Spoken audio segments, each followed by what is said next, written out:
Hi friends, welcome back to my channel Mangu official. Griva Kansara ઉપર તમારું સ્વાગત છે. અને એક ઇનોગ્રેશનમાં જવાનું છે. મ્યુઝિક સ્ટુડિયો છે, સો એની રિબિન કાપવા માટે જવાનું છે ને રેડી થઈ ગઈ છું. બસ એ લોકોનો કોલ આવે એટલે મારું ડ્રેસ પહેરી અને હું નીકળી જઈશ.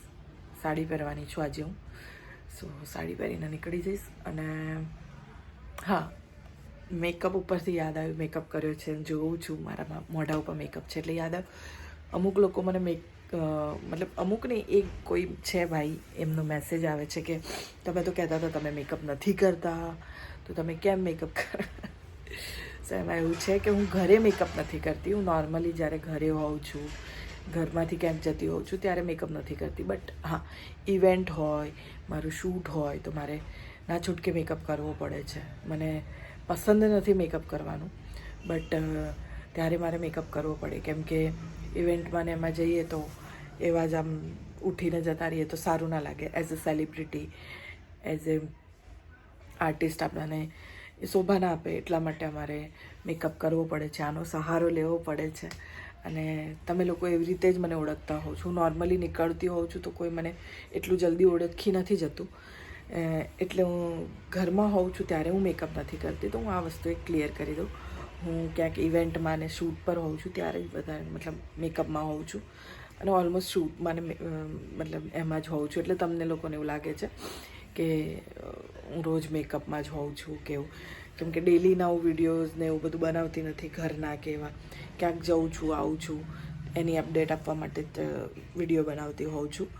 સો તમને લોકોને એવું લાગતું હોય કે તમે તો રોજ મેકઅપમાં હોવ છો, રોજ મેકઅપમાં હોવ છો. ના, પણ હું ઘરે હોઉં છું ત્યારે નોર્મલ હોઉં છું. મેકઅપ બિલકુલ નથી હોતો. જેવું હું મેકઅપમાં મતલબ જેવું હું આ વિડીયો એન્ડ કરું છું ને મેકઅપ કાઢીને જે બેઠી હોઉં છું, બસ સેમ એવી જ હોઉં છું આખો દિવસ. અને નોર્મલ લાઈફ જીવું છું મારી. અને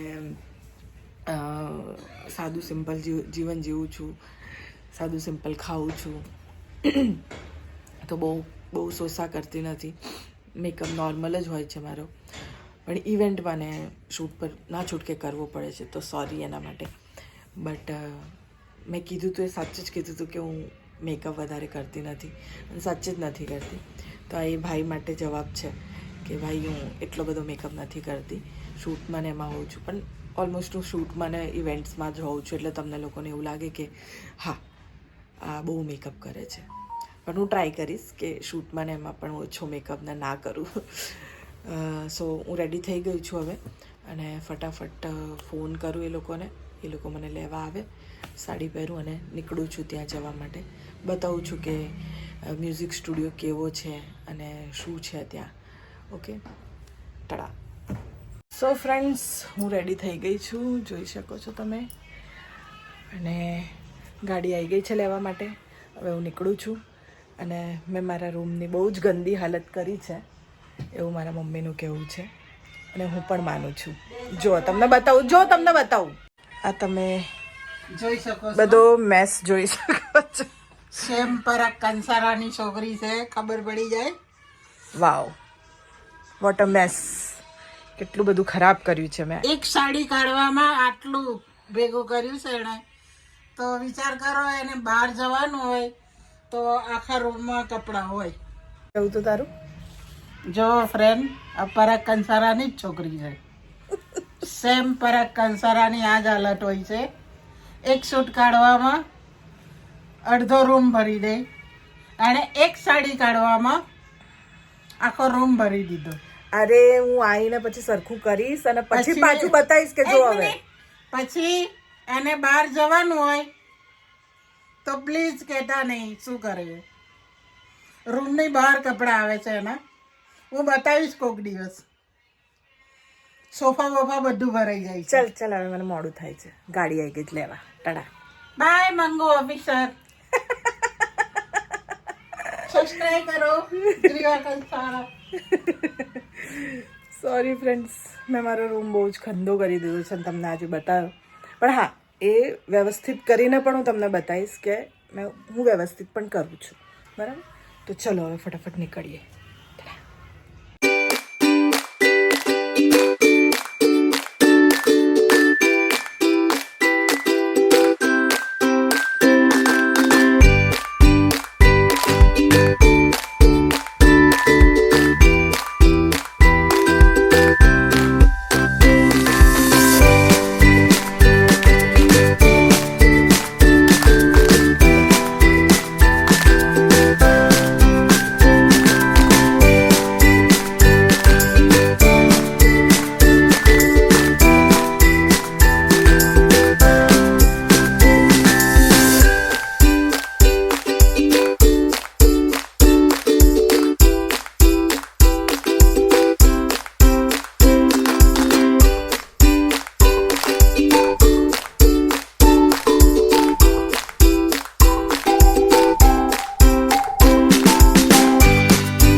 ઓકે ફ્રેન્ડ્સ, તો ઇનોગ્રેશનમાં જઈને આવી ગઈ.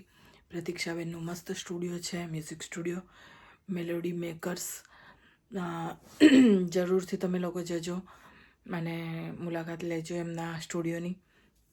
સો મજા આવી ગઈ. બધા બહુ લોકો મળ્યા, બહુ સરસ સરસ ગીતો ગાયા એ લોકોએ અને જૂના ગીતો ગાયા. એવરગ્રીન ગીતો હોય છે જૂના. અત્યારના સોંગ્સ તો શું 2 દિવસ સાંભળીએ ને પછી કશું નહીં, પણ જૂના સોંગ્સ એવરગ્રીન હોય છે, જે સાંભળવા ગમે ત્યારે ગમે. સો બધા જૂના જૂના ગીતો ગાયા એ લોકોએ અને બહુ જ મજા આવી. અને બસ, તો હવે હું ફ્રી થઈ ગઈ છું અને થાકી ગઈ છું થોડી, એટલે હવે જમી લીધું છે ને હવે સૂઈ જઈશ અને પછી બીજા દિવસે મળીએ છીએ. ચલો, તડા, good night, love you all.